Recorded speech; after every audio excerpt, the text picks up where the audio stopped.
আসসালামু আলাইকুম। বর্তমান সময়ের বহুল আলোচিত একটি বিষয় হচ্ছে ইসকন। ইসকন কি? ইসকনের উদ্দেশ্যই বা কী? ইসকন কি সনাতন একটি ধর্মীয় সংগঠন, নাকি সনাতনের নাম বিক্রি করে তাদের উদ্দেশ্য হাসিল করতে চায়? তাহলে চলেন ইসকন সম্পর্কে একটু জেনে আসি। ইসকনের সৃষ্টি কিন্তু ভারতে নয়, আমেরিকার নিউ ইয়র্কে 1966 সালে প্রতিষ্ঠিত হয়। সংগঠনটির প্রতিষ্ঠাতার নাম অভয়চরণারবিন্দ ভক্তিবেদান্ত স্বামী প্রভুপাদ। অবাক হওয়ার মতো বিষয়, এই ব্যক্তি ভারতে কোনো হিন্দু শিক্ষালয়ে লেখাপড়া করেনি। লেখাপড়া করেছে খ্রিস্টানদের চার্চে। পেশায় সে ছিল ফার্মাসিউটিক্যাল ব্যবসায়ী, যার পড়াশোনাটা হয় খ্রিস্টান চার্চে। সে ব্যক্তি কিভাবে সনাতন ধর্মীয় সংগঠন করে ধর্ম প্রচার করে? স্বামী প্রভুপাদ যখন সনাতনের নাম করে ইসকন প্রতিষ্ঠা করে, তখন মূলধারার হিন্দুরা এতে বাধা দেয়। কারণ মূলধারার হিন্দুরা বুঝতে পারছে তাদের নাম বিক্রি করে খ্রিস্টান এজেন্ডার হয়ে ইসকন কি করতে যাচ্ছে। বাধা দেওয়ার পর ইসকন জনপ্রিয় হয়ে ওঠে। তার কারণ হলো ইসকনকে বাস্তবায়ন করার জন্য কিছু খ্রিস্টান এজেন্ডার কাজ করে যাচ্ছে এখনও। মূলধারার হিন্দুদের ভাবনা যেমন ছিল, ঠিক তেমন কাজ করে যাচ্ছে ইসকন। যেমন হিন্দুদের মন্দির ভেঙে সেখানে করা হচ্ছে ইসকন মন্দির। 2009 সালের 18 সেপ্টেম্বর রসিক রায় জিউ মন্দিরে দুর্গাপূজা নিয়ে ইসকনপন্থী ও সনাতন ধর্মাবলম্বীদের সংঘর্ষ হয়। এ সময় ইসকন ভক্তদের হামলায় ফুলবাবু নামে একজন সনাতন নিহত হয়। তাহলে কিভাবে হলো ইসকন সনাতন ধর্মীয় সংগঠন? আসলে ইসকন হলো একটা উগ্র জঙ্গি সংগঠন, যারা খ্রিস্টান এজেন্ডার হয়ে কাজ করে। তারপর কেন ইসকনের সাথে হিন্দু ধর্মের লোকদের এত মিল, এত সম্পর্ক, এত মিল, যার ফলে তারা হয়ে যাচ্ছে ইসকন সদস্য? তার কারণ একটাই, ধর্মের নাম করে উগ্র ইসকন চায় মুসলিম হটাতে। ইসকন এবং বাংলাদেশ প্রেক্ষাপটে কিছু কথা। আল্লামা জুনায়েদ বাবুনগরী থেকে মাওলানা নিজামী, আল্লামা সাইদি থেকে মুফতি কাজী ইব্রাহিম, মাওলানা মামুনুল হক থেকে মুফতি আমির হামজা, কত শত আলেম নিরপরাধ থাকা সত্ত্বেও গ্রেপ্তার হয়ে বছরের পর বছর জেলে ছিলেন। তবুও এদেশের মুসলমানরা সর্বোচ্চ ধৈর্য দেখিয়েছিল। কিন্তু সরাসরি ধর্মীয় উস্কানিদাতা রাষ্ট্রদ্রোহী একজন ব্যক্তি গ্রেফতারে তাদের যেন অনেক কিছুই হয়ে যাচ্ছে। ইসকন সম্পর্কে আরও কিছু অজানা তথ্য জানলে আপনার চোখ কপালে উঠবে। 1970-এর শেষ ভাগ থেকে শুরু করে ইসকন একাধিক অভ্যন্তরীণ সমস্যার মধ্য দিয়ে যায়, বিশেষভাবে যা প্রভুপাদের মৃত্যু পরবর্তী যুগে বেড়ে যায়। একাধিক কাল্ট বিরোধী সংগঠন ইসকনকে বিভিন্ন সময়ে যাচাই করেছে। 1990-এর দশকে ইসকন শিশু নির্যাতনের অভিযোগে অভিযুক্ত হয় এবং এর কিছু নেতারা যুক্তরাষ্ট্র ও ভারতের বোর্ডিং স্কুলে পাঠানো শিশুদের শারীরিক, মানসিক এবং যৌন হয়রানি করার অভিযোগ স্বীকার করেন। আন্তর্জাতিক যে সংঘ ইসকন সাধারণ হিন্দুদের প্রতিনিধিত্ব করে না ও উগ্রবাদী হওয়ায় সিঙ্গাপুরে দেশ গঠনের শুরুতেই ইসকনকে নিষিদ্ধ করা হয়। ইসকন এখনও সিঙ্গাপুরে নিষিদ্ধ অবস্থায় আছে। এছাড়া ইসকন চীন, মালয়েশিয়া, সৌদি আরব, আফগানিস্তান ও ইন্দোনেশিয়ায় নিষিদ্ধ। তাজিকিস্তান, উজবেকিস্তান, কাজাখস্তান এবং তুর্কমেনিস্তান ইসকনের কার্যক্রমের উপর কঠোর নজরদারি জারি রেখেছে। বাংলাদেশের সংগঠনটির সদস্যদের বিরুদ্ধে নানা অভিযোগ রয়েছে। প্রতারণা, জমি দখল, যৌন নিপীড়ন সহ বিভিন্ন সময় অভিযুক্ত হয়েছেন ইসকন সদস্যরা।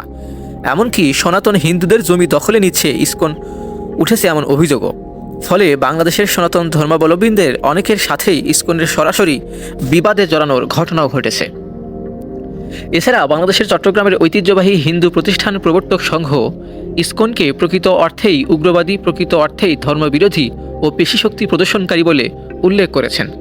ঢাকার স্বামীবাগে 2014 সালে তারাবির নামাজে বাধা দেয় ইসকন।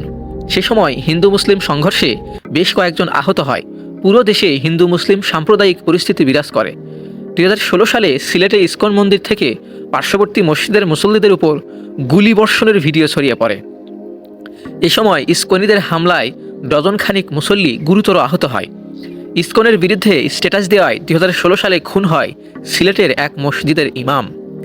ইসকন গুরু চিন্ময় দাস ব্রহ্মচারী ওরফে চন্দন কুমার ধরকে 2013 সালের 6 অক্টোবর প্রস্তুত করা ইসকনের একটি চিঠিতে শিশু নিপীড়নের অপরাধে তার উপর সাময়িক বিধিনিষেধ আরোপ করা হয়।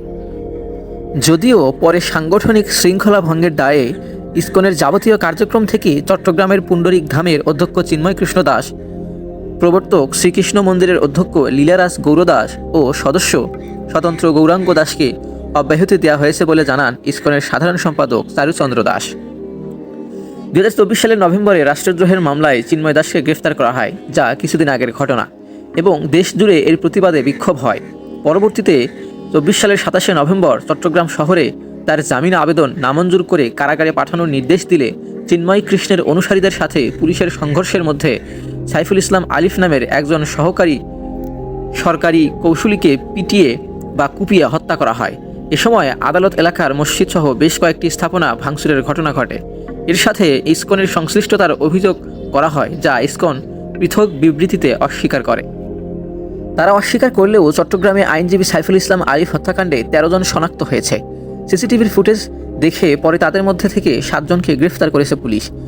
গ্রেফতাররা হলো রুমিত দাস, সুমিত দাস, নয়ন দাস, গগন দাস, বিশাল দাস, আমান দাস ও সনু মেথর।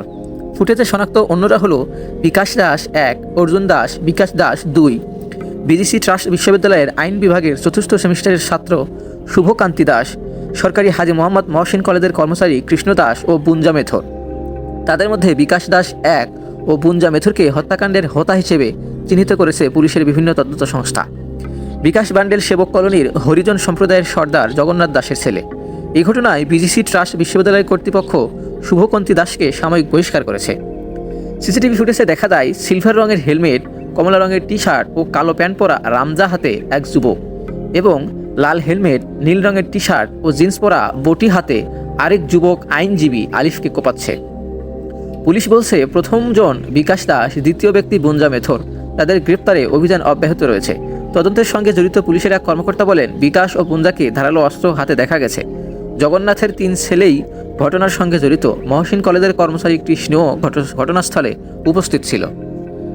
তো এই ছিল ইসকন এবং ইসকনের সেই জঘন্যতম কর্মকাণ্ড। বাংলাদেশের মুসলিমদেরকে তাদের নিজের ধর্মের প্রতি কঠোর পন্থা অবলম্বন করতে হবে, যাতে করে তারা দিন থেকে সরে না যায়। আর মুসলমানরা যখন তাদের দিন ধর্ম কঠোরভাবে পালন করবে, তখনই কোনো অমুসলিমরা তাদের উপরে আক্রমণ বা জ্বালাতন নির্যাতন করতে পারবে না। আল্লাহ সুবহানাহু ওয়া তাআলা আমাদের সঠিক বুঝদান করুন, আমিন।